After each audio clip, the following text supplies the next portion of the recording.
Olá! 31 de agosto de 2016. Esse dia vai marcar a história do Brasil.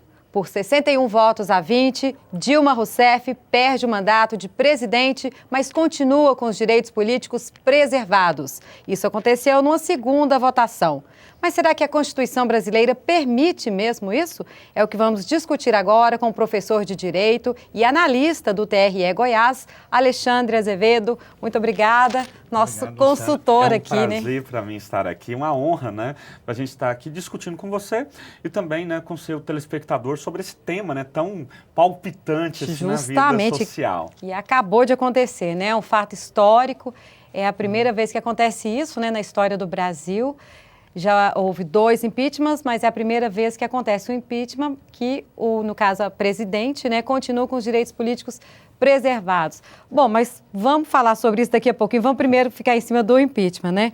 Foram 61 votos a 20, um número grande, né? Se esperava mesmo esse número, quase que o dobro, né? Se esperava que fosse, se chegasse ali uma votação mais expressiva, né?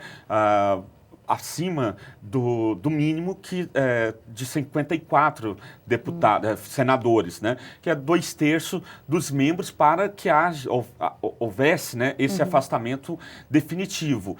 E ultrapassou aquelas expectativas, né? Se a gente for fazer o cálculo ali, muitos senadores, né, que estavam até pouco tempo ocupando cargos no ministério da Dilma Rousseff, né, votaram contra ela. Nessa votação. E aí foi uma traição, então, sobre a ótica dela, aconteceu essa traição. E foi algo, sim, que surpreendeu. Se acreditava que o impeachment realmente fosse acontecer, mas não por um placar tão elástico. Sim, foi um placar massacrante, né, de acordo com as expectativas.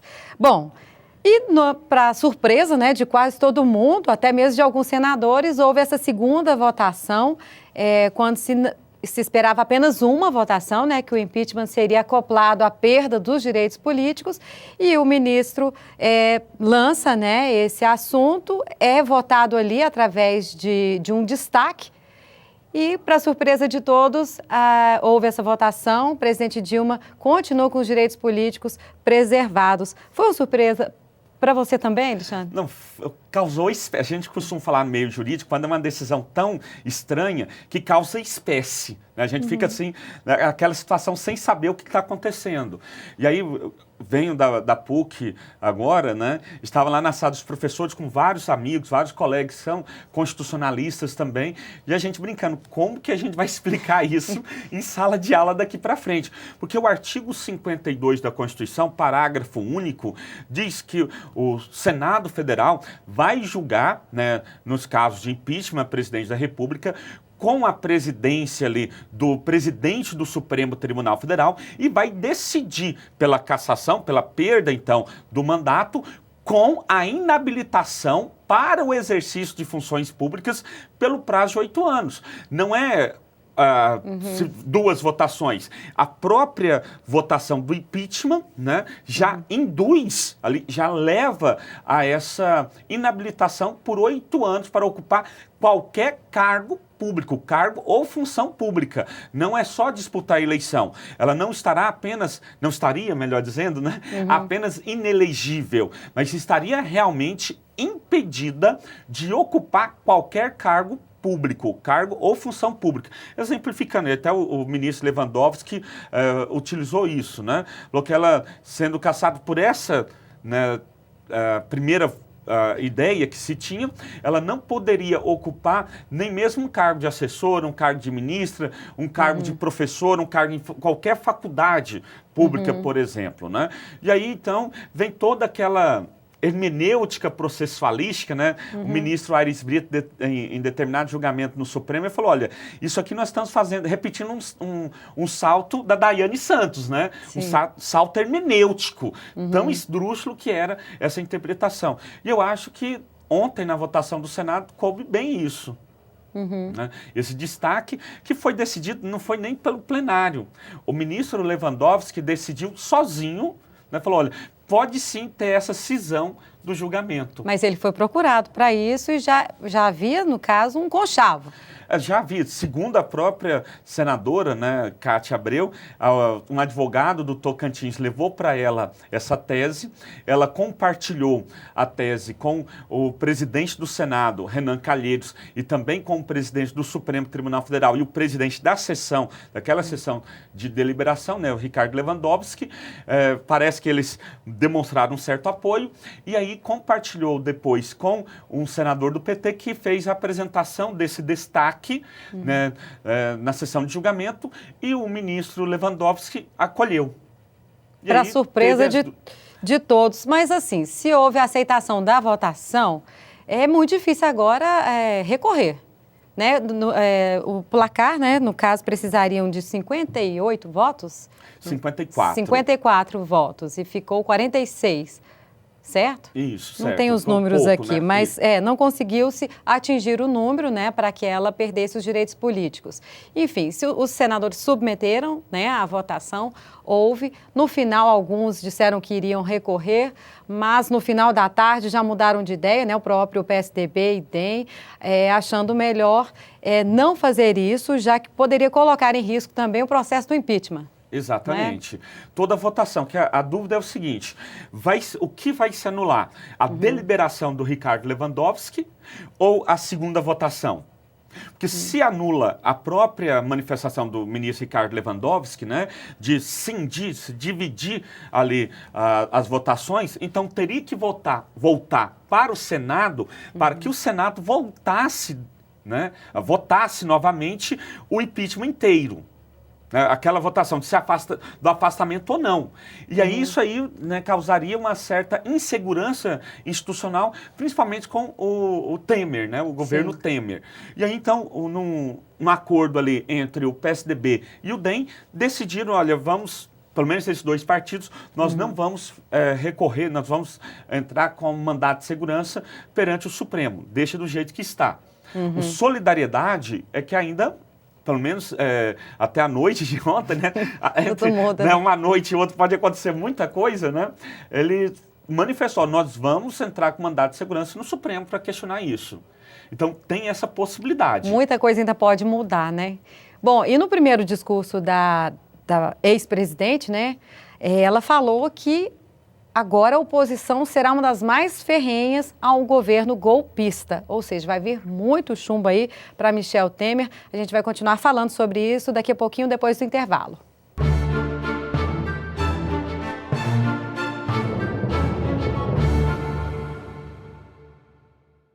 Você fica constrangido quando encontra uma pessoa com deficiência? Então, está na hora de mudar. Deficiência não é doença e essas dicas são para você. Ao encontrar uma pessoa cega, toque em seu braço e se apresente antes de começar a conversa. Para caminhar, coloque a mão da pessoa cega no seu ombro ou no cotovelo dobrado. Deixe que ela acompanhe o seu corpo e avise com antecedência sobre a existência de barreiras. Nunca faça carinho ou dê alimentos ao cão-guia. Ele está trabalhando para o cego e não pode ser distraído. O cão-guia também pode entrar em qualquer ambiente público. É um direito garantido por lei. Cidadania é saber conviver com as diferenças.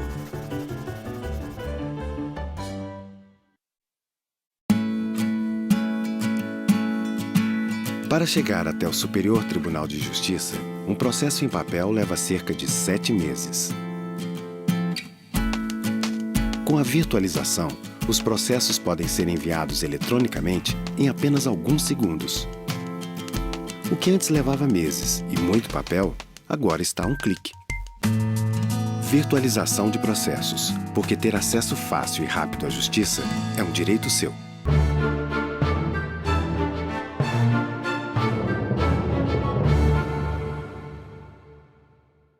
O programa Entrevista volta com o tema impeachment de Dilma Rousseff, né, e a manutenção dos direitos políticos dela pelos próximos 8 anos. Estamos aqui recebendo Alexandre Azevedo, que é professor de Direito, analista do TRE, tirando as dúvidas, né, o que pode acontecer agora nos próximos dias, nos próximos meses. E no primeiro discurso da presidente, né, agora deposta, né, cassada, ela falou que a oposição será uma das mais ferrenhas da história contra um governo golpista. Ou seja, a gente viu aí um discurso ácido, né, bem amargo, ela nem sequer citou a questão de ter, né, os direitos políticos preservados, não falou nenhum obrigado, né, não citou nada disso. Mas foi um discurso bem ácido e você acredita que vai acontecer isso mesmo? E eu espero que aconteça isso, né? Na verdade, dentro de um jogo democrático, dentro da arena política, nós temos os partidos que estão no poder, essa é a chamada situação. E os países que não estão no poder, que é a chamada oposição. E aí cabe, sim, aos estados, aos partidos que estão na oposição, fazerem oposição, né? Os partidos que estão no poder, governar. Isso aí é o que se espera de uma democracia. Aquilo que ela fala, né, que desde o início ela sofreu uma perseguição, né, dos partidos de oposição, isso aí é a democracia. Quem tem que levar, né, os projetos avante, quem tem que fazer com que os seus projetos sejam aprovados no Congresso Nacional é a situação. Cabia a ela, com a base que ela tinha, a base de apoio que ela possuía, não é? Fazer valer essa base e aprovar os seus projetos. Não é a oposição. Eu lembro bem do Lula quando foi aquela situação também da emenda constitucional da CPMF, não é? E ele falou, olha, a oposição me derrotou. Não teve oposição. E ele culpou, né, o PSDB. Não, a culpa disso aí é o do PSDB. Vem cá, ele tinha uma base de apoio suficiente para aprovar. Então não cabe ao PSDB aprovar um projeto do PT. Houve uma votação para isso, Houve votação, né? E ele perdeu.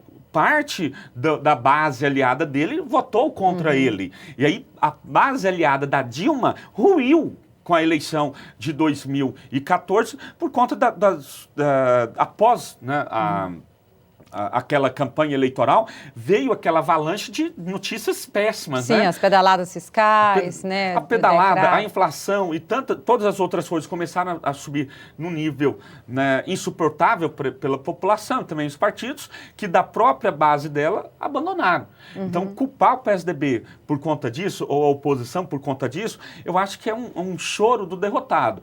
Porque cabe, sim, a quem está no poder, repito, né, governar, e quem está na oposição, fazer oposição. E aí o PT, juntamente com a base aliada de esquerda, cabe a eles mesmos fazer essa oposição ao governo, e eu espero que faça mesmo, que a democracia só tenha a crescer com isso. Claro. Bom, Alexandre, a Dilma e o próprio PT, eles atribuem, né, continuam batendo na mesma tecla do golpe, né, que foi um golpe, mas eles atribuem todo esse processo de impeachment também ao ex-presidente da Câmara, Eduardo Cunha, por vingança, né, pela bancada do PT não ter apoiado, né, ou por não ter barrado o processo de cassação contra ele, né, dizem que foi uma vingança. Você acredita que foi isso mesmo? E outra coisa, eles esquecem de ver também o movimento nas ruas, a população também quis, né, o Fora Dilma. Também teve. Teve isso também, né? Ninguém citou o movimento das ruas, né? Então, nessas horas, esquece-se, né? E a gente tem que olhar, né, esse argumento da seguinte forma. Ok, o Eduardo Cunha era presidente da Câmara dos Deputados. Então, ele tinha ali em sua mão o poder de aceitar ou rejeitar os pedidos de impeachment. Como ele fez isso em mais de 10 pedidos de impeachment. Não foi apenas um que ele aceitou. Tiveram ali mais de uma dezena e ele foi rejeitando todos. E nesse ele aceitou. Ok. Só que depois teve também uma votação expressiva e foi aceito o impeachment por mais de 300, né, deputados aceitando. O processo de abertura. O processo de abertura. Depois foi para o Senado. O Renan Calheiros coloca em votação. Os senadores, também por uma maioria expressiva, aceitam. Depois tem uma fase de produção de provas. Os senadores pronunciam. E agora nós tivemos o julgamento. Então os senadores de novo votaram por um score, né, de 61 a 20. Acreditar tudo isto, né, colocar tudo isso nas costas do Eduardo Cunha, francamente, eu acho, né, bem pequeno, né? Também um argumento pequeno, Sim, porque acaba sendo. esquece, né, o apelo popular, o movimento das ruas. Lógico, o fora Dilma a gente vê em qualquer lugar também. Tem o fora Temer, né? Muita gente também não concorda com o presidente que ficou, mas tem essa voz, né, do povo que tinha essa insatisfação, né? E, querendo ou não, concordando ou não, em todas as instâncias do impeachment, ela perdeu. Né? Em alguns momentos ela se socorreu do STF, o STF, né, ponderou algumas situações, tanto na Câmara dos Deputados quanto no Senado Federal, né, abalizando algumas situações, reprimindo outras e fez o julgamento. Então, Sim. em todas as instâncias até agora, ela perdeu. E aonde ela foi, perdeu. Se socorreu também, e é bom que a gente fale isso, né? A Corte Interamericana dos Direitos Humanos. A Corte não manifestou-se ainda, né? Pediu ali para suspender o julgamento. A Corte Interamericana não se pronunciou. Não quis interferir. Não quis interferir, ouviu, né, o presidente Michel Temer, né, agora o presidente... presidente de fato de direito, né? Também ouviu-se os senadores, ouviu-se a Câmara dos Deputados e ele, não sei ainda, não se sabe se vai ter um pronunciamento definitivo da Corte ou se a Corte, né, vai deixar como um assunto interno do Brasil. É questão de se esperar também. O PT já pronunciou que vai recorrer, né, dessa decisão do impeachment também, não vai ficar assim. E está dentro do direito dele recorrer. Né, e dentro do direito do Supremo depois, se for o caso, se pronunciar. Agora, uma coisa que se colocou, né, dentro dessa proposta foi votar um plebiscito, convocar a população para um plebiscito e depois desse plebiscito, né, saber se realiza ou não uma nova eleição. Né? Duas coisas com relação a isso. Né? O impeachment, um plebiscito não é feito do dia para a noite. Então, ele levaria tempo. Então, o Senado deveria convocar para a população para esse plebiscito. Leva-se um tempo para a realização. Aí depois vai ter, vindo o resultado desse plebiscito, a população poderia falar, olha, nós queremos nova eleição. Então, se prepara, vai ter uma lei. Vai ter uma lei convocando o povo para uma nova eleição. E aí, depois dessa lei pronta, chama o povo para eleger. Então, seguramente, essa nova eleição só ia acontecer em 2018. Que é outra coisa também, o PT não se pronuncia. Ainda que fosse constitucional, no meu entender, não é. Né? Chamar o povo para decidir plebiscito, se faz ou não uma nova eleição, para mim não é constitucional, porque não existe essa previsão constitucional. Quanto que para o impeachment, existe a previsão constitucional. Pode-se discutir se houve ou não crime de responsabilidade. E aí isso não é contraditório, mas é controverso. Controverso porque existem estudiosos que defendem que não teve hipótese para o impeachment. Do outro lado, tem também estudiosos, né, que dizem que teve. Então, é uma situação controversa, né? Não contraditória, mas controversa. Dizem que o crime não foi tão, né, pesado, assim, digamos uma palavra mais simples, para que houvesse o impeachment, né? No caso, as pedaladas fiscais. Mas os dois juristas, né, que no caso estavam fazendo a acusação, argumentaram que ela usou o dinheiro do banco que ela própria governava, né? Que era o Banco do Brasil e o empréstimo, enfim. Mas como a Constituição é uma caixa de surpresas, né, que pode ser, enfim, cada um faz uma leitura, é complicado. Bom, a gente espera aí que Michel Temer, né, diante desse cenário, faça, né, uma boa administração, porque ele não tem outra ferramenta a não ser administrar, né, bem, controlar a crise, principalmente a crise financeira, né, a política, ainda vem muita coisa, né, mas eu queria saber se você acredita que ele vai demonstrar desempenho. Olha, ele não tem outra coisa, né? Não tem outra alternativa, Luciano. Ele tem que, de fato, fazer um bom governo. Por quê? Como que ele vai entrar para a história? Nós tivemos, né, dois vices recentes que substituíram. O Sarney, aquela inflação galopante, né, e o Itamar Franco, que trouxe uma certa estabilidade. Então, entrou ali com a questão do Plano Real, né, que trouxe, né, toda uma séria estabilidade, né, para o Brasil. E agora, como que o Michel Temer vai entrar? Ele vai entrar para a história como um vice golpista, Né? Golpista porque, querendo ou não, ele que patrocinou mais o impeachment do que outro. Então, ele foi um traidor nesse primeiro aspecto. Então, como que ele vai entrar para a história? Como esse traidor ou como um vice que entrou e trouxe e resgatou uma certa credibilidade e uma certa estabilidade para o país? É isso que sobra para ele.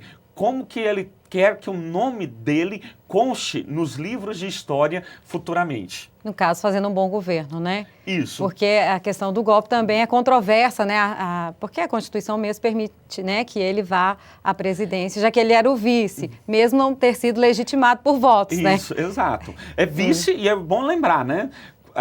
Quando você vota no presidente, no governador, no prefeito, você leva de brinde o vice, tá?